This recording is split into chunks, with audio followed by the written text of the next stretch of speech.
Hello. Go ahead and step into the Stepvan. Well, today I'm gonna see if I can't do a little rekeying. Okay. See if I can do this without moving around too much.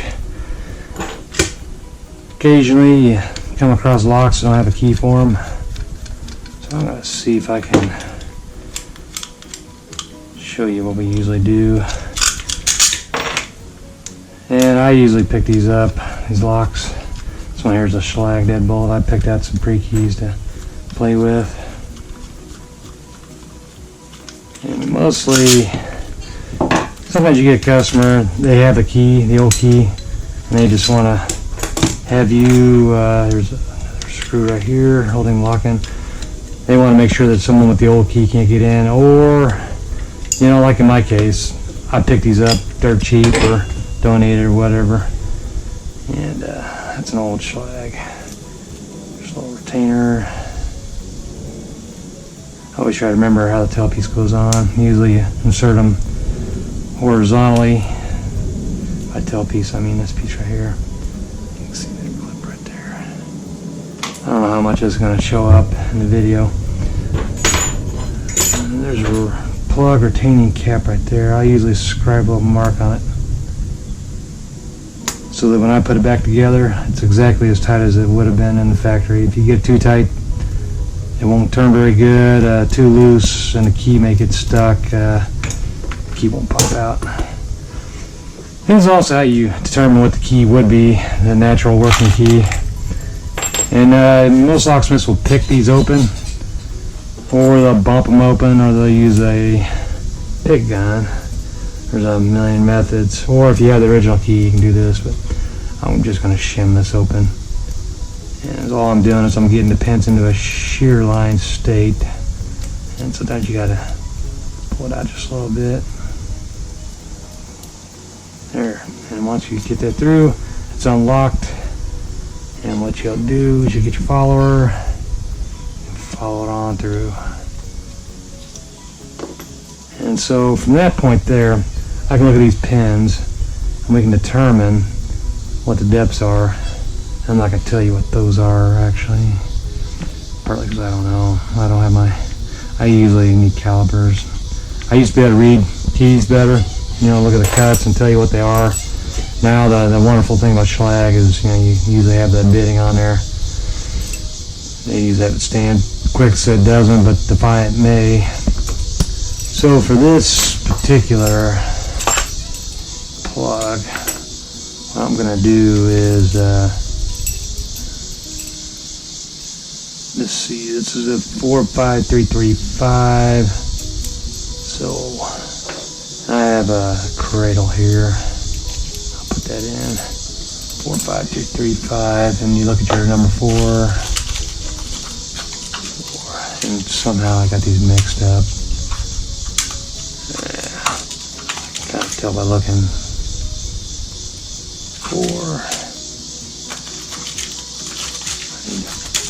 Go do that. Actually, I should brought some tweezers out here. 4, 5. You can see how they shear right there. 3, 3. 3.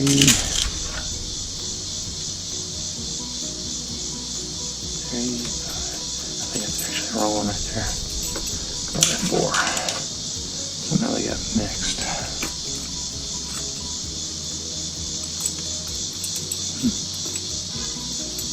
And maybe another 4. And this is also why this kit's just specifically for Schlage. Sometimes you need another one that has a 3/1000 of an inch. So what I will do, sometimes I throw an extra in there that's got a different dimension. That's perfect. 45335. I should have thrown the 5 in there to begin with. That's not right. Yeah, these got dumped somehow. Let me see if I can grab another one out of here. I try not to reuse old pins either. Once you take them out of the lock, you want to put them away. Okay, so if you can see here, they're all perfectly flush. That's your shear line. And you have top pins inside this. I don't know if you're going to be able to see it. These have spool pins. It's one thing that I don't like about rekeying that. I shouldn't have even pulled that check, but you got to kind of see how that works. Yeah, that's a spool pin right there. Sometimes you get into this where you're checking for master wafers. Just go ahead and dump this. They'll let me. Sometimes. Yeah. Yep. Probably gonna have to dump them. Yep. Anyways, so we know these are right here. Put that back in there. And this is where you find out if you have master pins, you dump your, they call it the Bible. Lock housing, lock core. Just put that right there. Keep my pins that way. Alright, so here's the mess. And this is where you gotta get in the lights. Let's see if I can do this. If you go down inside there, just go ahead and dump them all out. The spool right there. So those are spool pins right there. I don't know if you can see a little triangle piece. Those are being used as top pins.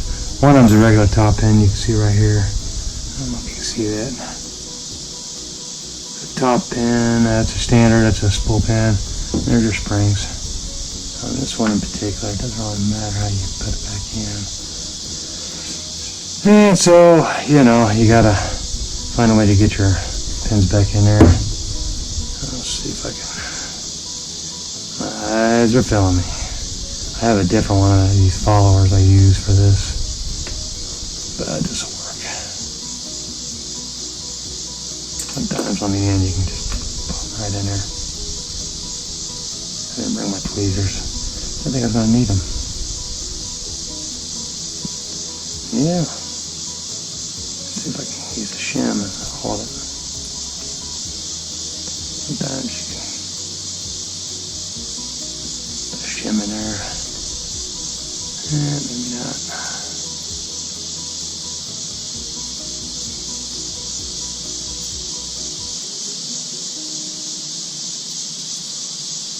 Okay, right there.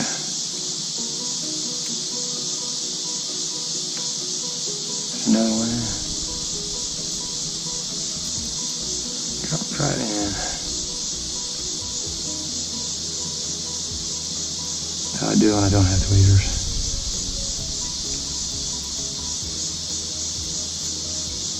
That's in. I got one more. This didn't come out. It came out somewhere in here. I see it. It's right there. Not real organized. I didn't know I was going to be filming this, so I didn't worry too much about it. And so once you get all those in, you just gotta. I should have brought my other follower. I didn't think to do it. I didn't know I was going to be doing this. It just kind of hit me that maybe I'll go ahead and make a key for this. And so I don't know if you can see through this. I got the spools in there.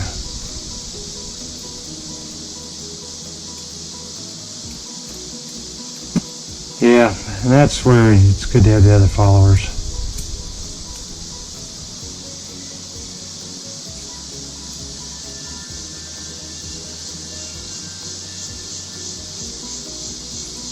Be right back. Let me go ahead.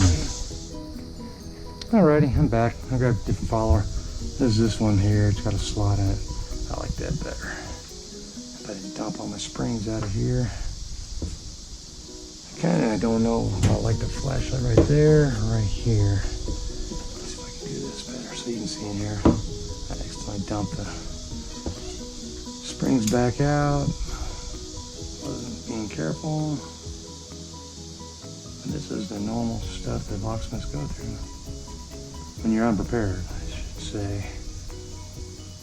Grab another spring right there.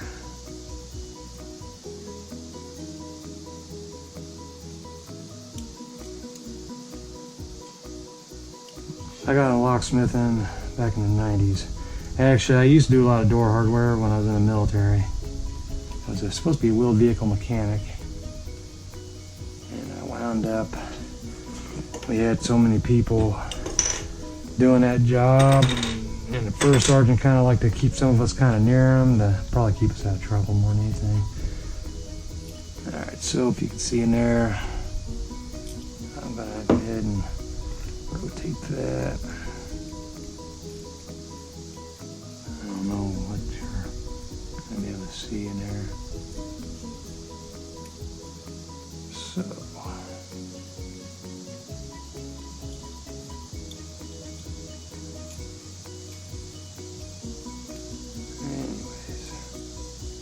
So that's kind of how I got into locksmithing. Just kind of fell into it actually. Once you're able to push that pin in, you move the thing forward. And I didn't do it. And you gotta hang on to it. Alright.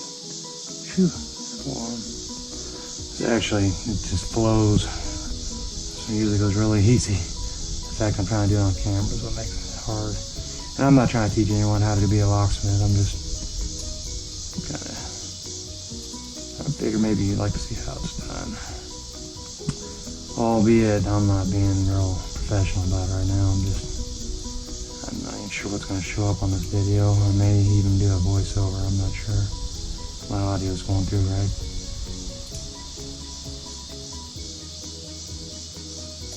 Yeah.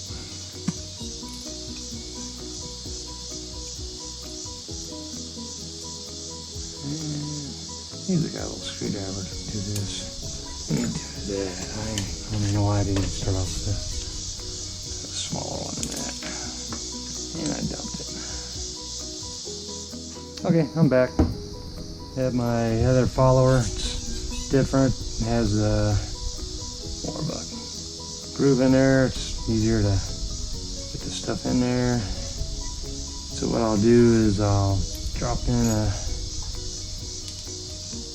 top pin, which that one there is a mushroom pin, and advance it forward just to one stack. I'm going to put a solid in that one. I mean solid as in it's not a mushroom. Advance my stack forward just a hair. So you can see what I'm doing here. I don't know if you can see this on the camera. So I got my pins in there. Top pins, this one here is a mushroom pin, another one. Use a little screwdriver on this, so I try to do it with the pick, and I wound up having to switch over to the screwdriver, small one. The even smaller ones than this would be even better. But the groove does help kind of line stuff up. I haven't had enough coffee to be doing this. It's amateur hour. I mean, I'm really professional, but right here, my Stepvan, as you can see, I don't know if you can see them, just kind of rolling with it, and you advance that. So that's how you do that. And then I take my old plug, turn it just a little bit sideways, so when I roll it through, the pencil won't fall out, and that's that. And you don't want to go spinning the key around. I mean, I know it works because that's why I use this test tool here, the little plug cradle, spin it around to make sure it's going to work out right. There's another little spring right here that you'll use for your cap retaining. Yeah. Don't forget this piece here. I'm just going to set that right there. Hold that in. Like I said, some people over tighten these. I've kind of got to where it's silly, I just scribe a mark on there.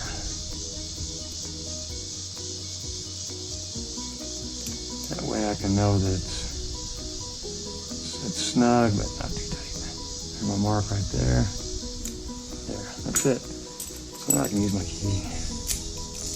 That's perfect. There is no resistance whatsoever. If it worked and you turned it like this, then that would mean that one of your pins, you know, if you turn like this and you felt resistance, but it was past, you know, the lock position. If you felt it like this and there was resistance, then that would mean that you have a pin that's not the right length. It's too high, and so it's rubbing the inside of this. Or if it didn't work or just kind of caught, then it's usually the lower pin is too short or too tall. That way, sometimes when you cut these keys, depending on what kind of key cutter you use, it's not perfectly across, maybe at an angle like this. There's all kinds of reasons. Usually you'd spray a little lube in there. At this point, I'm just putting it all back together. It's just you'll have to see how that goes back. I'm sure this video is probably not going to be that great, but I just had to do this for myself anyways, because I wanted to make sure I had another lock that had a key for it. There it is. Going in. That's probably it. Oh yeah.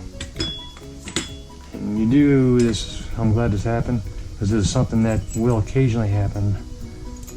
Everything was perfect, but I wasn't paying attention to what direction the plug was. That is very crucial that you do that.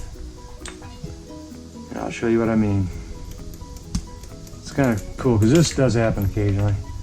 It doesn't take nothing but a minute to fix, but see the marks on this? Usually it doesn't really matter. I guess it may. Sometimes this into your plug here, the base, there's a recess here, and sometimes there's a recess there. I wasn't sure when I put it back together. I just thought, well, it'll either work or it won't.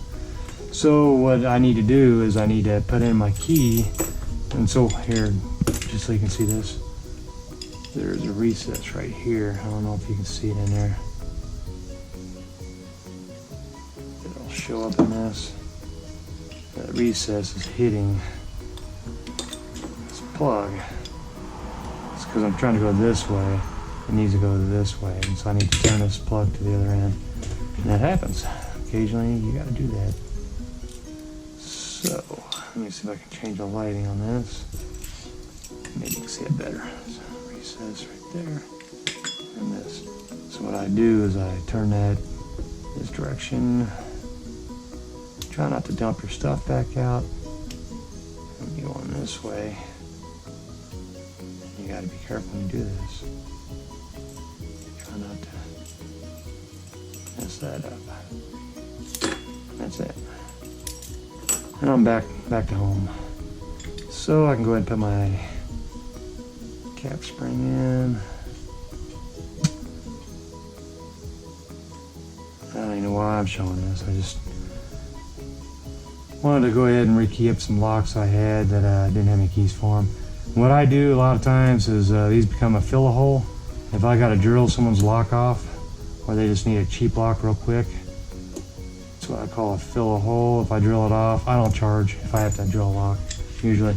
If it's just because I can't pick it or get it apart, you know, when I get called to emergency, I don't do a whole lot of emergencies, but occasionally I do.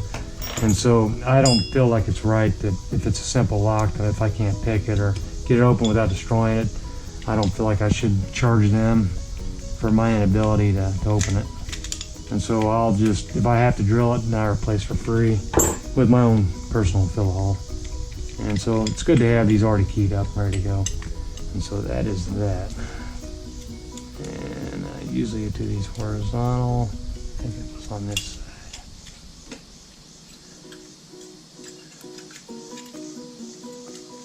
For this one in particular. Probably it's, yeah, I think I had it right the first time. Yep, get that pin in there.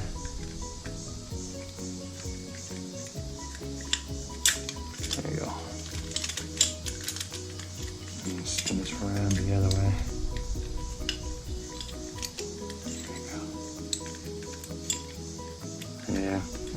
lot of people don't know what it means to time a lock, and that's where that comes in. Time that lock. Where if you get this on wrong, it won't extend. And so what I have now is a lock with working keys. I can sell it for $5-10 or 15. You know, usually if I got a rekey lock and doesn't have keys, it's $20. If they provide a key and they just want a key to something new, it's $15. You know, every locksmith's a little bit different. So if you extend that out like that, put the key in there, it works.